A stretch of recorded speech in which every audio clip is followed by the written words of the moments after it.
Okay. So everything that you're doing is a type of practice, whether you're yelling at people, whether you're isolating people, whether you are doing a meditation, whether you are doing this, whether you're judging other people, whether you're really trying to figure out uh, whether or not you're indecisive. All of these are types of practices over and over and over again. You are practicing something. So let's say you're practicing exercising, you're taking care of your body. Some of the self-care you do in life is a commitment and a discipline to yourself.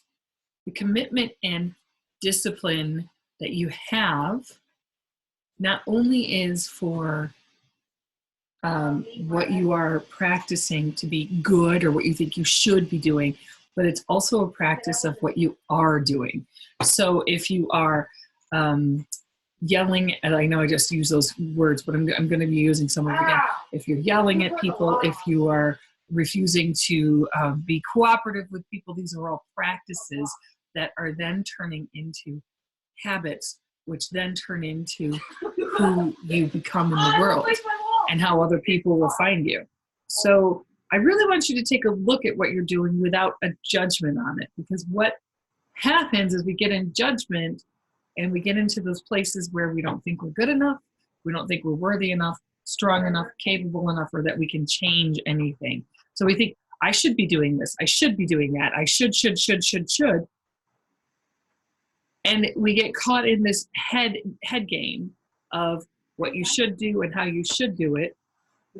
But what I really want to encourage you to do is actually to see that the things you're doing in your life is currently a practice. So if you get on the phone and you complain about COVID, or complain about your friends, or complain about whoever the president is or isn't, or what people are doing or aren't doing, or all of these things that happen. Like, I get caught in this too.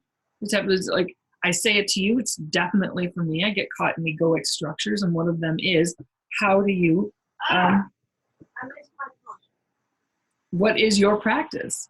Now, here's the crazy part, is that you're the only one who can identify this. You can be the only one who can identify what actually your practice is and how you are moving within the world.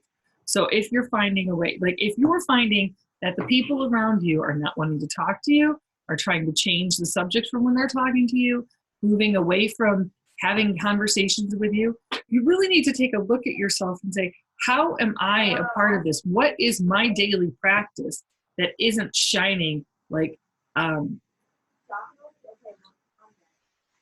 what part of my practice isn't shining the light of who I am on somebody else? Or just shining your own light, actually, is what I want you to be thinking of. What part of your practice isn't what you really want in your life? And I've got a kid on the other side of this peeking in. Can you scoot up a little bit? Because you're jamming on the table. Sorry, I just recognized that. I apologize. Everything's been shaken. So I also want to offer this, because I think this was just brilliant as I was doing work. I was working and researching, and whenever I'm working and coming online with you, I'm always doing research in the background. How can I support what we're talking about? How can I support you? What is my honest effort in coming forward with you to help you alleviate, one, being alone or isolated, or being alone with your family, which also can be very isolating, and two, support you in this time. And I just want to offer, has there ever been an anxious thought that has ever created a single day in your life? If you've had this, woke up and you had these anxiety and anxiousness, has that thought ever like expended or made your day in a better way? The only thing I'm bringing this up for is because there is a lot of higher level anxiety that's going on, not only on a personal level, but on our collective psychological, energy, metaphysical levels. We have lots of different energies that are really playing with who we are right now. So what I want to offer is that if you can just begin to notice how you treat yourself in them, Notice what your practice is when you are confronted with a should thought, or a I could thought, or it would be better if I did this thought. And instead, I know this is going to sound simplistic. Sometimes when we're dealing with metaphysical stuff, we're looking to change what we're doing. There can be a simplistic answer to it, and usually it is. I want you to see what peace would feel like if you accepted these aspects of yourself, accepted that these parts are all in you. Like you just can't be happy every day. And this isn't about just being, you are not one singular emotion. You are 20 to 50 different emotions walking around all with you, one great big blob of emotions with like this, with water slushing around in between. What I want to offer is that to begin to, now that we've had we're going into our 5th week here, now that if you have been home and you're not an essential worker, let's make sure that we're, for everybody that is staying home, you're going into your 5th week to get really, really curious, because now there's repetitive thoughts that are happening. There's repetitive things that are going on that you're being able to open, to look at, to see, and to be investigative and curious about what your practice is with yourself. Now, if you're anything like me, you may not have the best practice or the best tape. I want to share this story with you.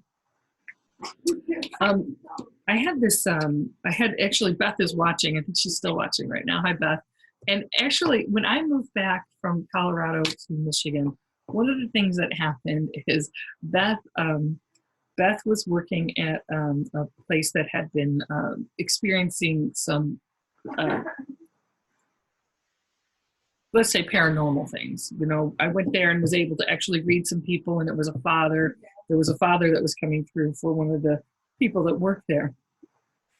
But I had spent years working on how I spoke to myself, how I really began to process who I was. And I had come, and she had come, and she's like, Janny, I heard you do this. Why don't you come to where I'm at and come take a walk around where we work and let me know what's happening. We're really curious.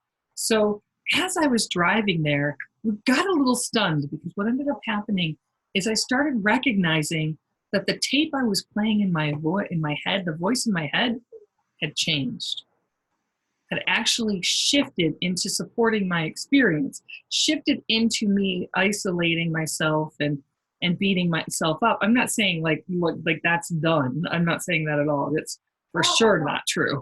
I'm just saying part of it did.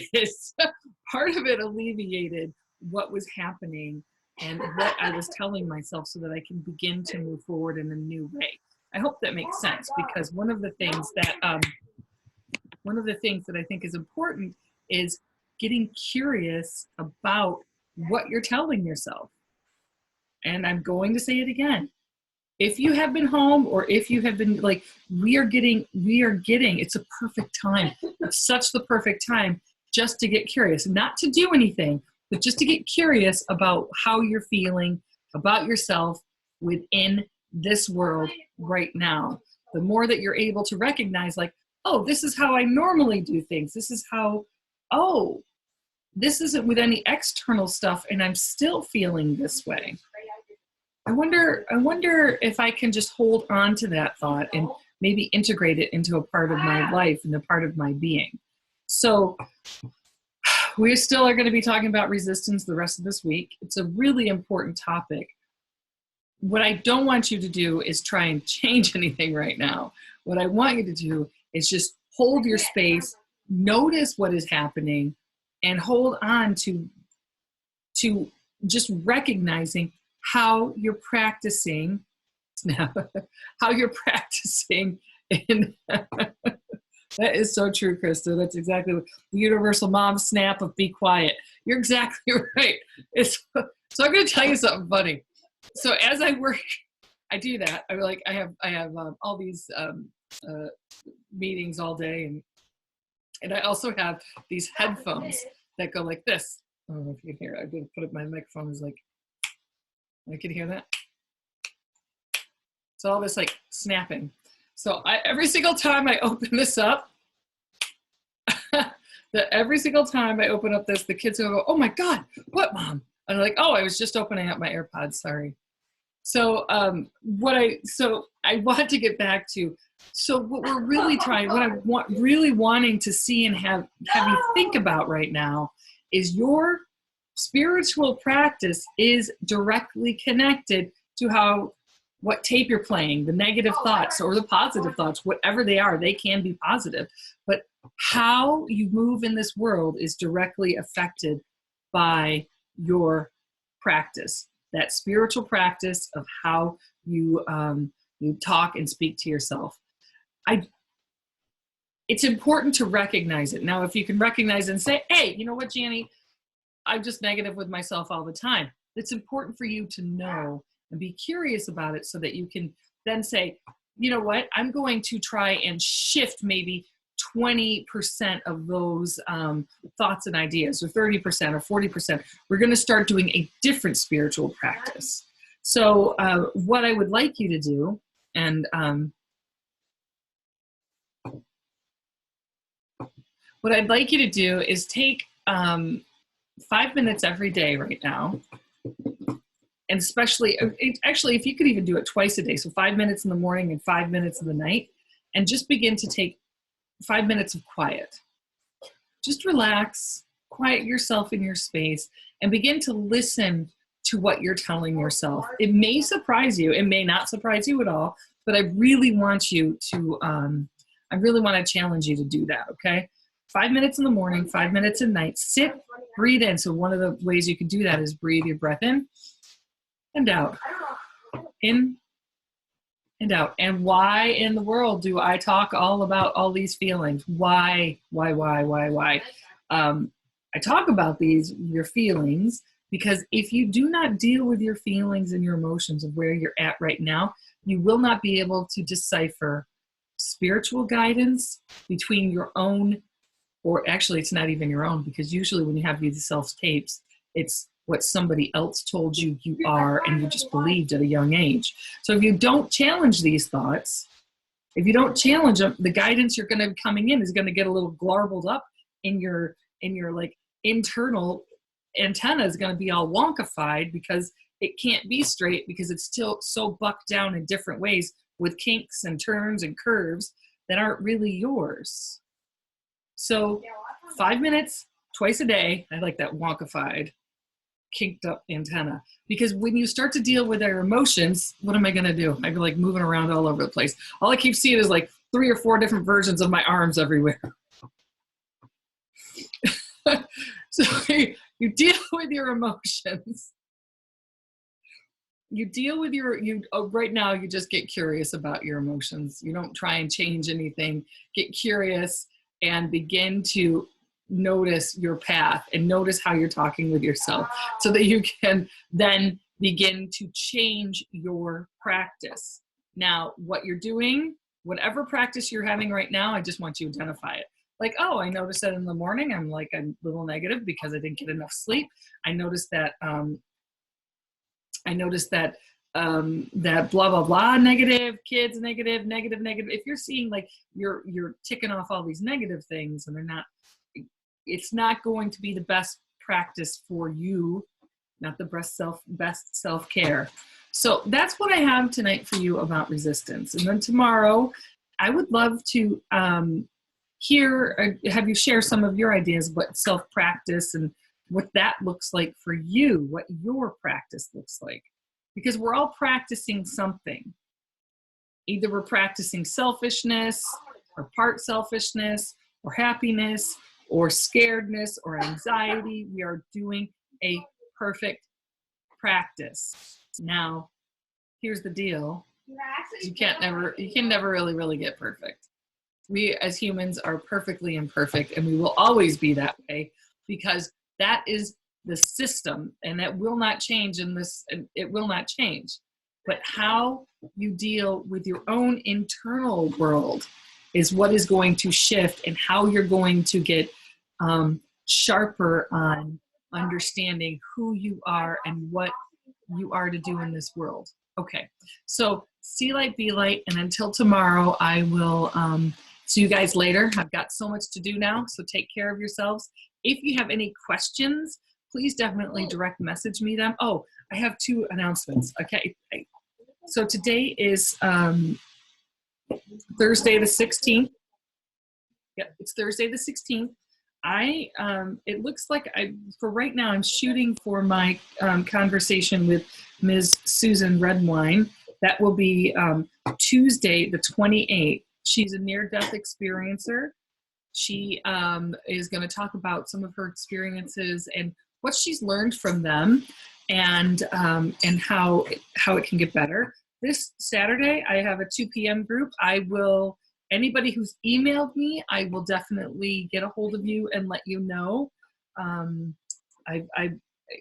if you were one of the 10 or 12, I can't remember how many there actually were. If you were one of the 10 or 12, make sure that you had gotten me your email address so that I can send that out to you. I will be starting doing some Zoom classes and I did say classes, that just fell right out of my mouth. I will be starting some Zoom classes, and I will be doing Zoom group readings on a very, actually going forward on a really continuous basis, on a very consistent, continuous basis, because, okay, good, Nancy. Also good. So that will be, that Saturday group is 2:00, and so I'm going to be looking to be doing like interviews with people every 2 weeks. So when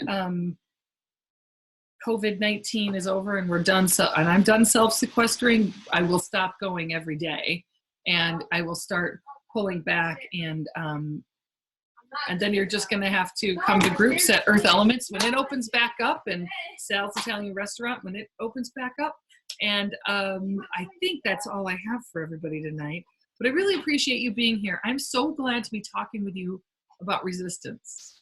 It's, as you know, my love and joy is for you to get your guidance system, your maps going, for you to be able to get information without worrying, am I crazy?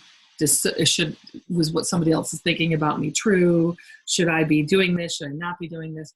I want you to know how important you are, and how much I love you all. So see light, be light, and I will see you tomorrow, and we'll have talk number 3 on, or 4, or 10, or 15 on resistance. Ciao. Bye.